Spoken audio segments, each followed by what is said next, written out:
wrestling fans, thanks for clicking the Dreaded D-Rose Report. Got a lot of news, let's get going. February 27th Raw Super Show with The Rock returning had about 386,000 homes watching on DVR or tape delay, which is about 11% of the total viewership, so 1 out of every 10 people watch it later, which is alright, don't change. And Santino Marella, JTG, Chris Masters, John Morrison, Melina were all at the Comedy Store in Hollywood last night watching Rob Van Dam perform. Now something's just seems odd to me. I can see Jerry Lawler on stage doing comedy stuff. I don't see Mick Foley, and I just can't understand Rob Van Dam doing that. But I don't know, if you guys ever seen any of them do any comedy, let me know. I never have. And there's been talk of giving Diva AJ Lee a Diva title shot on down the road some. And for fans heading to WrestleMania 28, the new movie Girls Gone Dead, Not Wild, is going to have a movie premiere screening next Wednesday at 7 and at 9:30 p.m. at Miami, Florida at the Colony Theater. That's why am I mentioning that? Anyway, it's the Hall of Famer Jerry Lawler has a movie or has a role in the movie, but don't know how much he wants, so don't expect too much. Maybe he's doing a comedy thing. I don't know. Diva Kelly told WWE.com and WrestleMania 28 partner Maria Munoz that they're going to be getting into the ring to train next week. And recent WWE show at Madison Square Garden drew about 17,000 fans. They were short of a sellout, around 1,000 fans though. The event had 13,500 fans paid on the gate, $800,000 gate too. So that tells me they gave away quite a few tickets. I wasn't involved in it either. I didn't get nothing. Wrestling World lost the personality on this date. In 2009, one-time USWA champion Steve Dunn died at the age of 48 years old. Dunn's real name is Steve Doll, which I thought he wrestled under Steve Doll's name. I think he might have wrestled under both. Anyway, his first match came in 1985 against Dick Slater in Shreveport, Louisiana. After a 2-year run in various organizations and promotion, and several WWF dark matches, Steve Doll retired from the wrestling business. In later life, he was plagued with a lot of health problems and survived a potentially fatal intestinal blockage. And he died, later, nothing to do with that, but with a blood clot 3 years later. Updated roster for Shane Douglas Extreme Reunion event in Philadelphia. Looks like it's going to be Douglas, Sandman, Raven, Sabu, New Jack, Mustafa, Jerry Lynn, Rhino, Justin Credible, Axel Rotten, Al Snow, Tracy Smothers, Little Guido, Tony Marmaluke, C.W. Anderson, Balls Mahoney, Blue Meanie, and PG-13. I think I get all that out in a breath. Is there anybody else left? He's got a good and a hell of a lineup. And I don't know if you noticed that on when Big Show was wrestling, who was it? Kane, I guess it was. During the first part of that match, there was a crowd stand up. They were looking off to the side, and Douglas was there promoting the show. Shouldn't have been, but anyway, he started getting the ECW chant going, and they ushered him out of the place. That's what everybody was looking at. Courtesy of WWE, DVD News is we're going to see Sting and Flair featured on the cover of WWE Best of WCW Clash of the Champions. It's a 3 DVD set and 2 disc Blu-ray set, and they're going to be in stores May 22nd.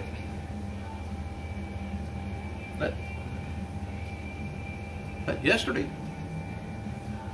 No, today, I guess. Hey, I'm going to go get it. Well, I'll finish this. I was going to go get it. I think it'd be a good buy. All right, Combat Zone Wrestling is going to be hosting Kevin Nash Training Clinic on Wednesday, April 18th. More details are going to be available soon, but the training clinic from Kevin Nash is going to show people how to do this and knee people in the gut in the corner of the ring. That's about it.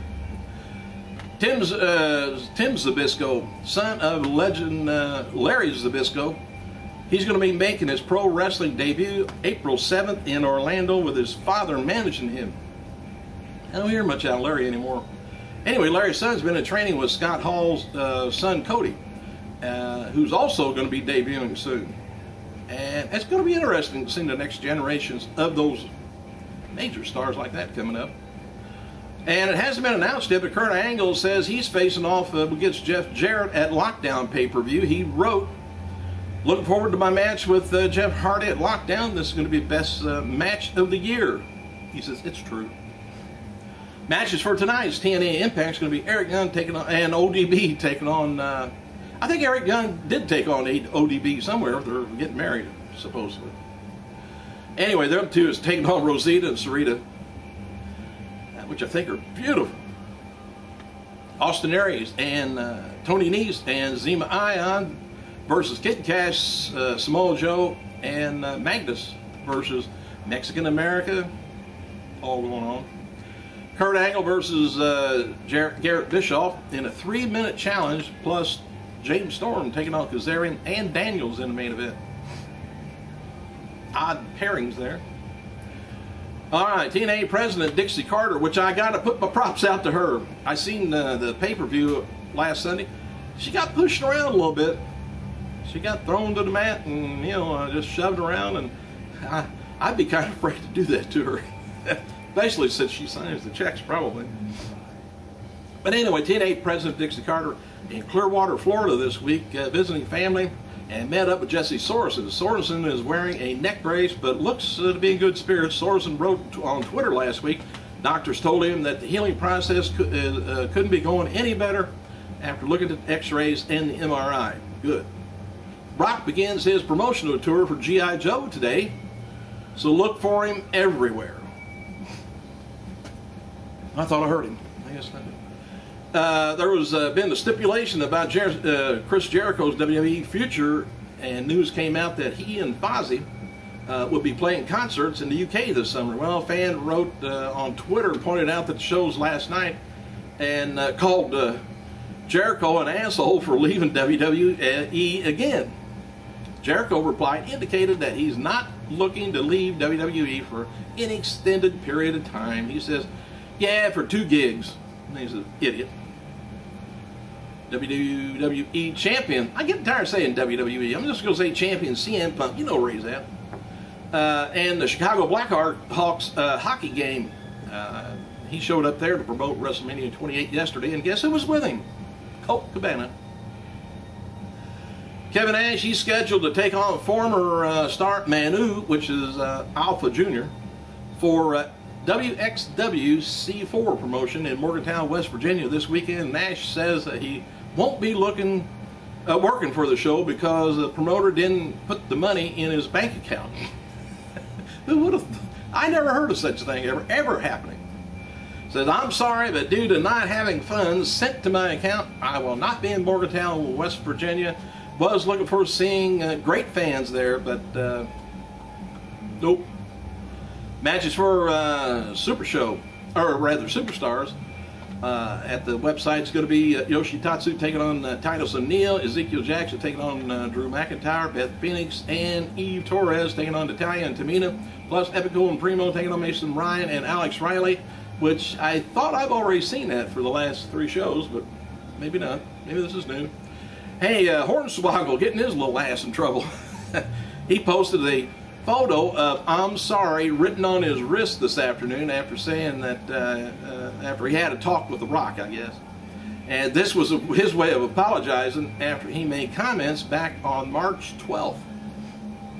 He said, a little sucker, glad The Rock needs to sign, glad The Rock needs to sing,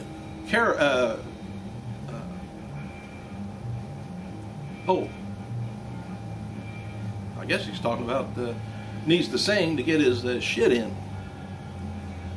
I don't know.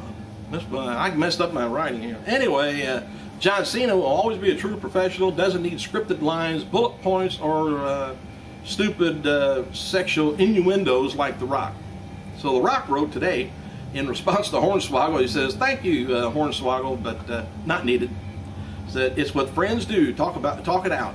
Plus, if you took a swing at me, you'd hit my balls." I said, "No ball shots." Oh, karaoke is what it is. Anyway. CBS 3 Springfield.com reports that Sacred Heart University in Connecticut will name its new student commons building after Linda McMahon. Linda recently gave the school a gift of $5 million. Oh, it must be nice.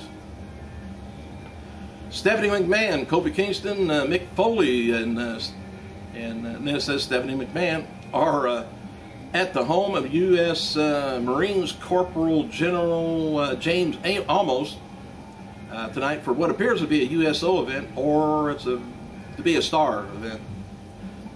Trish Hayes McLaughlin, 43 years old, of former Beulah McGillicuddy, and the wife of Tommy Dreamer. She's publishing, well, let's just say Beulah McGillicuddy. We don't know who that is. She's publishing a children's book and is considered doing an autobiography. So says Wrestling Observer newsletter. And they also say Kurt Hawkins has been given the main guy training to with The Rock to get him in ring shape for his match with John Cena. So Kurt Hawkins has got his work cut out for him. And Wrestling Observer also, the newsletter says that Stacy Keibler, 32 years old, is close to getting her biggest career break as she is in talks with either being a host or a judge on the popular TV show X Factor. Which I had heard, I thought in the scandal sheets that Simon Cowell is getting ready to cancel the thing. So I don't know. Yeah, it's his show, he can do what he wants, I guess. Lillian Garcia tweeted, said, got a big announcement. I will be performing with my band in Miami next Wednesday, Gibson Showroom. We are giving away limited VIP passes tomorrow at 12 Eastern Standard Time. And you know, Oprah is having one hell of a time, I don't know why I'm telling you guys this, with her own channel, her own Oprah channel. She's firing people, got rid of Rosie O'Donnell, and saving money there, cut 30 off her staff, and she's having a hell of a time just getting the ratings on her channel. Vince, are you more powerful than Oprah? Can you draw as much as she can? And she's not drawing it. I don't know, man. I'd be thinking twice about the WWE network, but who am I just sitting here talking to this goofy looking camera and looking at myself over there? It's just awful. Thank you guys for clicking. I gotta go.